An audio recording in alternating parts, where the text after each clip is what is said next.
Hi guys, it's Paula and I hope you are doing well. This is going to be my January empties and my low buy update for the start of 2020. I am so excited to continue my low buy plan for 2020. I think it's been good for me and the plan is to keep going.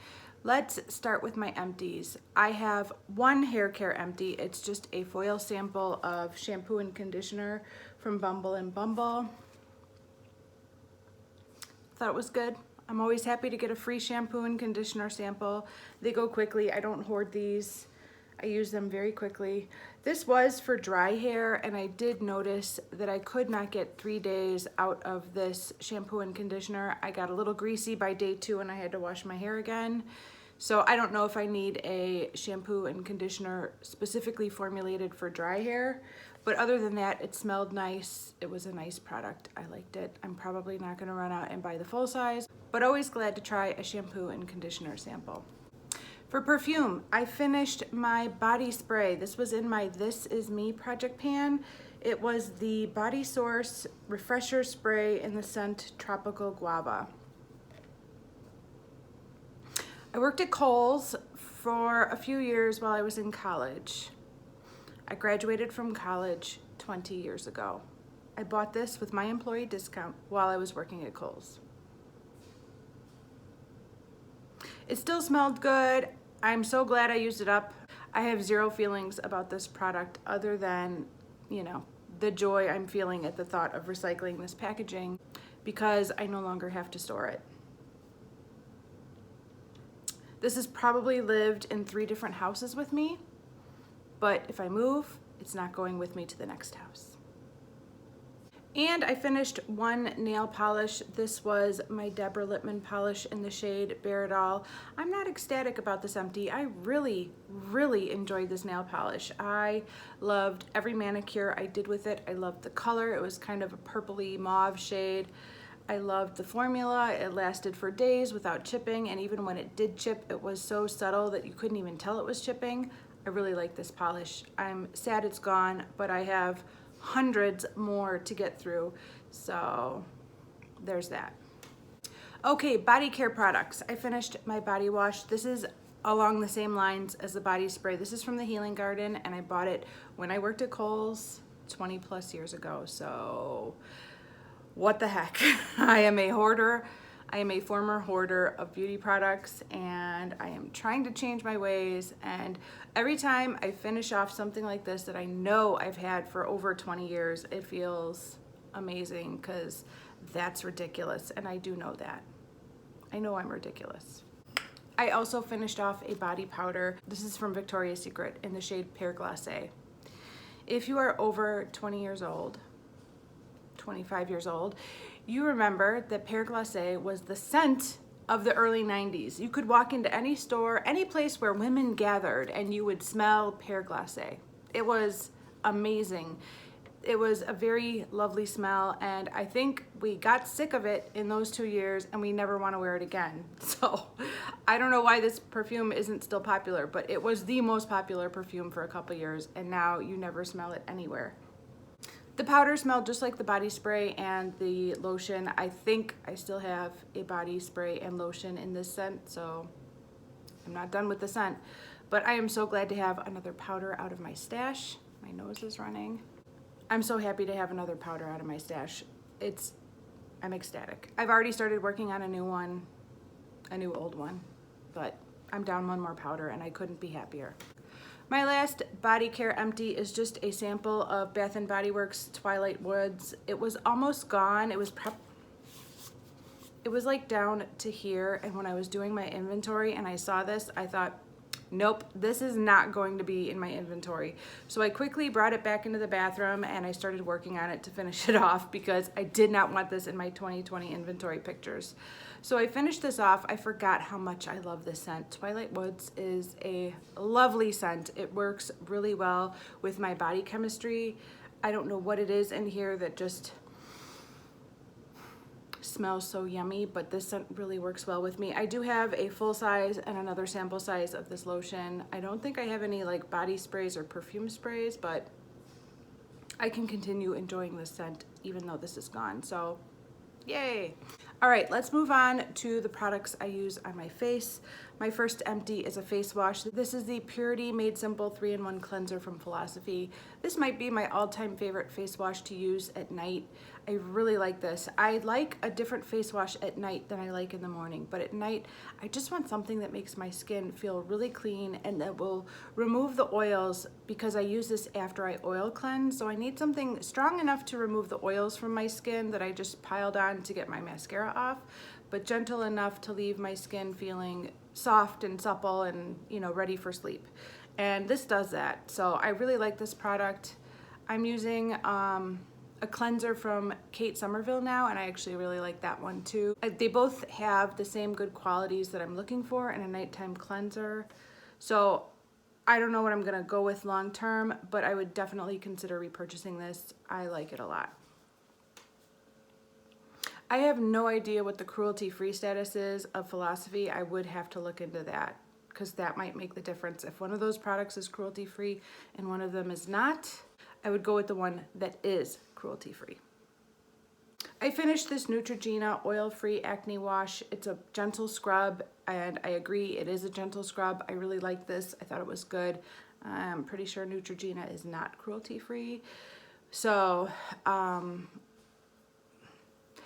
I have other scrubs that I like just as much. They're probably more expensive, but I have other scrubs that I like just as much, and I can buy them for free with Ulta points. So I will look into other facial scrubs that are cruelty-free once I go through my stash, but I have more face scrubs in my stash, so I don't need to worry about that quite yet.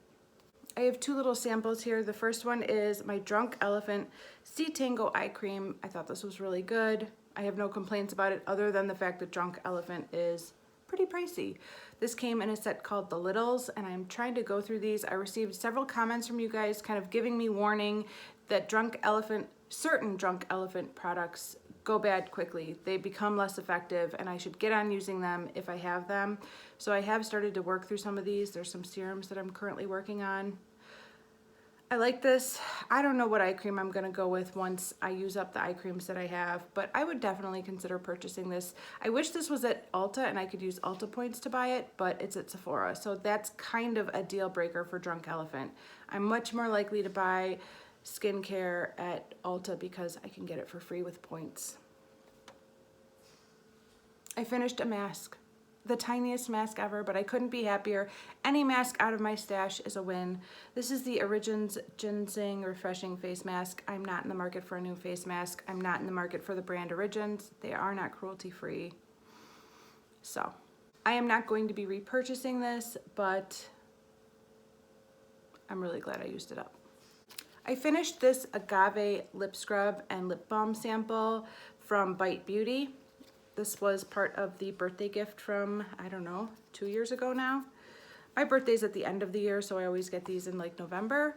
So it doesn't feel like it's been 2 years. It only feels like it's been a year and 2 months. I was not super impressed by either of these products, shockingly. I like Bite products, but these two didn't do it for me at all. So I'm really glad I had the chance to try these out, because I don't think I would be looking to purchase either of these full size. It didn't do it for me.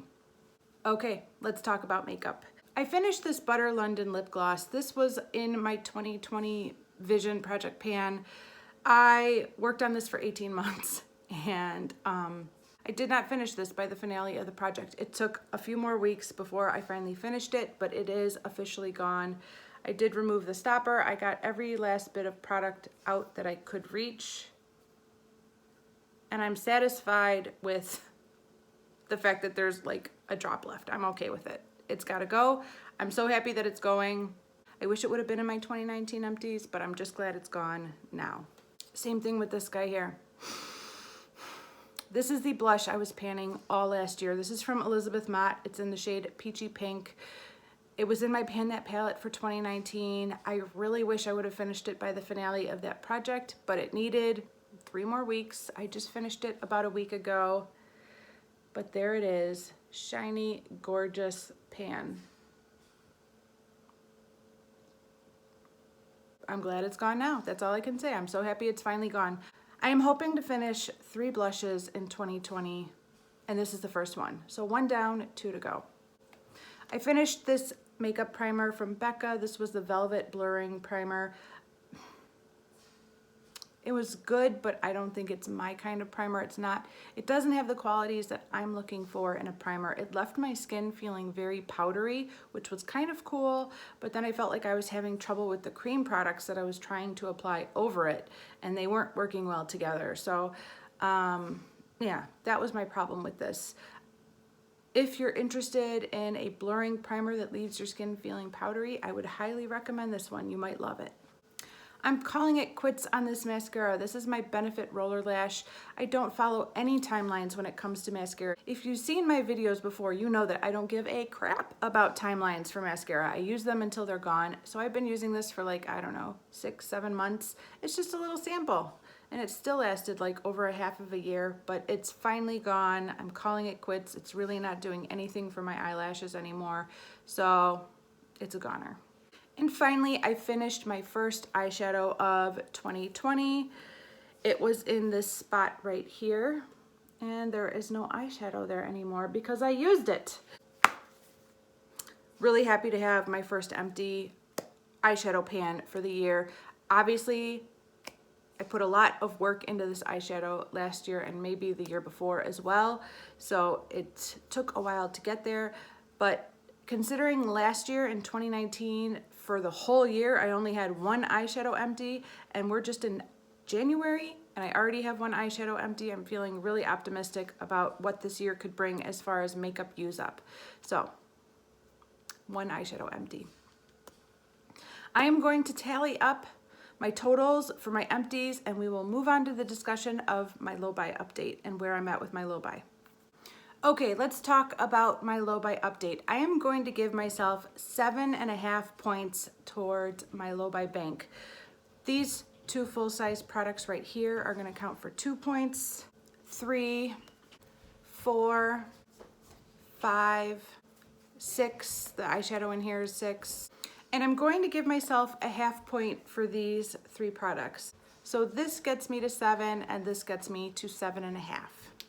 Unfortunately, I walked into 2020 with a deficit in my low buy bank. I was at a deficit of 22.5 points. Generally, that's not okay, but I had some products come my way that I did not purchase, and that brought my numbers below 0. So I am currently digging myself out of that hole. So if I subtract the 7.5 points from the 22.5 points I was already in the hole from, that leaves me to a negative of 15 points. So I'm better, but I'm still in the hole. The question is, did I buy anything, or did anything new come in to affect my points even further? And the answer is no. Nothing new came into this house as far as makeup, nail polish, skincare, beauty. Nothing new came in during the month of January. So that's good. So we are currently at a deficit of 15 for my low buy bank, but I'm glad to be less in the hole than I was a month ago. Okay, guys, I forgot to tell you something. At the very end of December, I had a friend, Wendy, reach out to me and say, hey, I'd really like one of your Victoria's Secret shimmering body lotions. If you don't mind sending it to me, I'd love to take it and I will use it up for you. And I said, okay, I will do that. So I mailed a full-size body lotion to Wendy in December, and I will insert a picture of it right here to show you it on its way out. But I forgot to mention it in the video, which means I am currently only at a deficit of 14. So I'm so happy to say that. I totally forgot to talk about this in the video. But yes, I am at a deficit of 14 because I did give away a full-size Victoria's Secret body lotion at the very end of December. Yay! Okay, so I'm at a deficit of 14 now. That's it for this video, you guys. I'm really happy that all these products are moving out of my stash for the month, and I'm really happy that the low buy plan continues for 2020. Thank you guys so much for watching, and I will see you in the next one. Bye.